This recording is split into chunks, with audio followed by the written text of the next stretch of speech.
Dahil nga sa mga problemang ito, may mga nagpapalutang na ngayon, Nelson. Yes. Na kung ano-ano pa man, ito didiscuss natin, ano lang ito? Academic discussion. Academic discussion. Para hindi tayo maligaw. Factual po ito.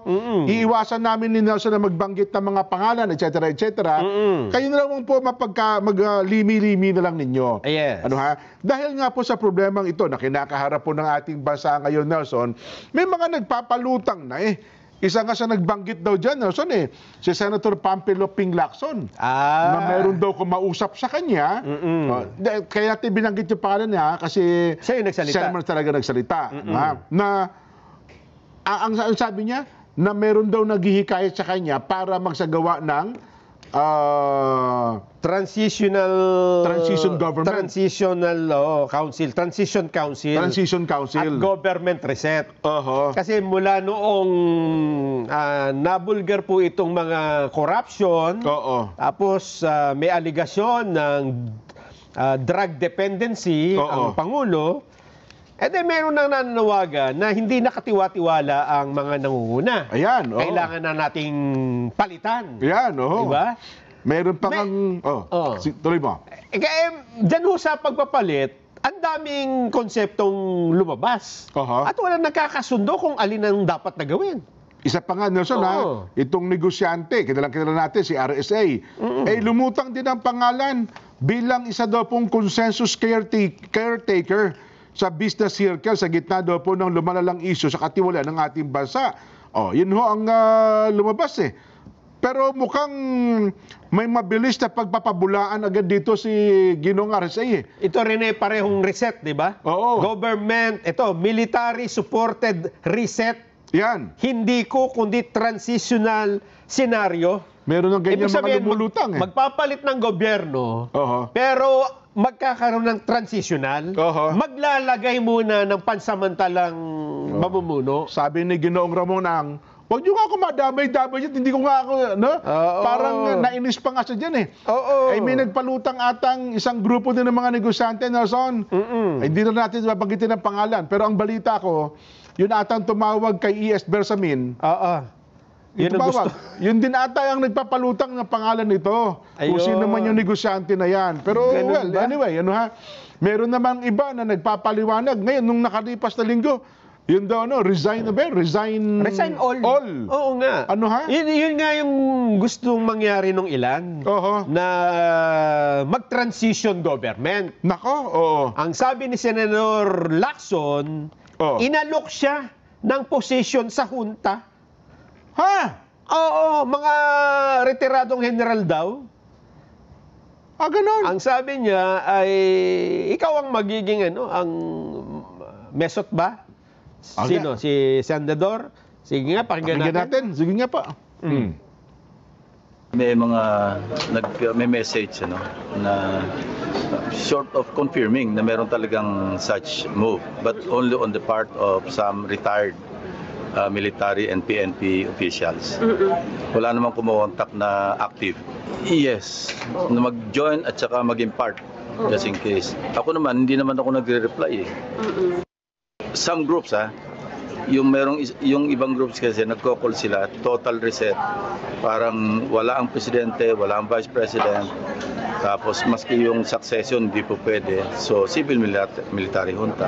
Hindi pumayag. Hindi ako nagre-reply. Hindi ako sumasagot. Kaya nga dead na. Kasi kung magre-reply kami, discussion pa Ayun. Nako. So, hindi pala siya nag-reply lang. Dead man lang daw. Pero malamang kilala niyo yun kung sino yung mga nag-text. Siyempre, may number Pero dinedma. Kasi hindi nga po pwede yun. Wala ho yan sa saligang batas. Sa ating umiirang sa Constitution? 1987 Constitution. Yes. Binibigyan ko ng din yung 1987. Bakit? 1987 Constitution. Dahil? Kasi ang mga gumawa ng 1987 Constitution ay sila yung nagsusulong na huwag itong sundin. In fairness, Hindi ba? Totoo. Karamihan doon sa mga nagsulong at mga buhay na noong 1987 at sila yung framework ng 1987 sila. Constitution. Mga nag-aral. Yes. Ang kanilang panukala, huwag sundin ang konstitusyon, kundi magkaroon ng transition na lang, government. Hindi kaya sampal sa kanila yung ginawa nilang yun. Hindi punitin nyo na lang konstitusyon ninyo. Oo nga. Kung ganyan, di ba? Kung kayo po ay titindig, siguro mga kababayan, ito pong 1987 Constitution ay pinupunit namin sa harapan ninyo. Dahil wala naman palang kwenta ito. Kami po ang may gawa nito, kami na rin po ang pupunit. Hindi po pwede yan. Yung aagawin mo ang gobyerno, una. Hindi po pwede. Pangalawa, maglalagay ka ng kung sinong hindi naman ibinoto ng taong bayan. Hindi rin po pwede yan. Pangatlo, pipilitin mo yung mga nanunungkulan at tanggalin yan ng puwersahan. Hindi na pwede yan, di ba? Hindi. Pero halimbawa lang. Extraordinary yan. Hindi. Halimbawa lang, ito kasi yung kinatatakutan ng marami. Kaya ayaw nila. Kasi sa kabila marami daw, Nelson, ha? Marami, sabi nila. Mamaya malalaman natin kung gaano sila karami. Kapag ka daw, for example, nag-resign ang Pangulo ngayon, hindi daw kasi pwedeng pumalit yung Vice President. Yung succession daw. Hindi bakit ka? Ano daw kanilang kasi argumento? Meron din daw siyang involvement sa confidential funds. Sa katiwalian din. So, hindi, pero may latest na sagot ng COA dyan eh. Di ba? Sabi ng COA, wala eh. Yung clearance. Di ba? At saka, hindi pa naman din na lahat naman may confidential fund, di ba? Yes nga. At saka, kaya nga confidential eh. Pero ang punto dito, Jen, halimbawa lang, papaano kung ang Vice President ngayon ay si Kiko Pangilinan, nanalo siya last election. Di ba? Lenny Kiko yan eh. Anong last election? Last election. Bawa, natalo si Vice President Sara. Ang Vice President ay... Pwede bang mas madaling tanggapin yung Lenny Robredo na lang? Hindi pa pwede kasi presidente siya eh. Tumakbo siyang presidente. Pero nakaraan kasi naging Vice President siya. Vice President Lenny, di ba? Ni Duterte. Hindi, ang mas realidad, si Kiko. Kasi siyang tumakbong Vice President. Vice President to nakaraan. Halimbawa, si Kiko Pangilinan, ang Vice President. Ang nakaupong Vice Presidente ngayon? Ibig bang sabihin, susundin natin ang konstitusyon? Ay, siyempre, kapanalig nila yun. Di ba? Halimbawa lang. Ay, malamang yung mga tumututol ngayon, baka hindi tumututol ngayon. Ang ibig sabihin nito, mga babayan, yung konstitusyon na ipinangangalandakan ninyo ay bendable. Isa kayo dun sa you can bend the law. Kayo naman, you can bend the constitution. Kapag ka pabor sa inyo, okay ang konstitusyon. Pag hindi pabor sa inyo, hindi pa pwede yan. Hindi namin kakampi yan. Buha tayo na sarili natin paraan. Hindi namin kapanalig yan. Ibang grupo yan. Tayo, Jen. Halimbawa, si Kiko nga ang Vice President, wala tayong problema dyan. Yan ang sinasabi ng konstitusyon. Yes. Kung sino man, regardless ng mga tao o pangalan, kasi ang nangyayari, parang nakalubog lang kayo sa politika. Hindi kayo parang sa saligang batas. Hindi ba? Igalang natin ang umiiral na 1987 Constitution. Totoo. Di ba? Kasi yan ang umiiral eh. Ewan ko, ang problema sa atin, ang sabi nila ay hindi na hubaling adik ang presidente. Hindi na baling magnakaw sila ng magnakaw dyan. Huwag lang umupo yung vice-presidente. Ganon? Ibig sabihin, mas gusto nyo pa na mawasak ang bansa natin. Huwag lang masunod yung sinasabi ng Constitution tungkol sa succession. Di parang gano'n ang sinasabi natin. Ayun na nga. Gusto nila, punitin na lang ang ating konstitusyon eh. Dahil lang ayaw nyo dun sa tao, ibig sabihin, hindi ho kayo sa konstitusyon sumusunod. Hindi dun sa sarili nyong gustuhan. Ang sabi ng iba. Hindi, tama, may ayaw sa Pangulo. Pero mas marami naman daw anyang may ayaw na maupo ang pangalawang Pangulo. Teka lang muna. Ilang boto ba yung tinanggap? Di ba pagka-election, bakit ka ba bumuboto ng Vice President dyan? Para saan ba ang Vice President? Hindi, succession nga talaga yun. At saka, ang tawag nila, iba dyan, spare tire. Reserbang gulong. Kaya tayo bumobolo ng Vice President para pagka nawala yung presidente, eto yung kapalit. Yes. Yan ang pinagpasyahan ng mga botante. At sa isang demokrasya, nasusunod kung sino ang mas maraming boto.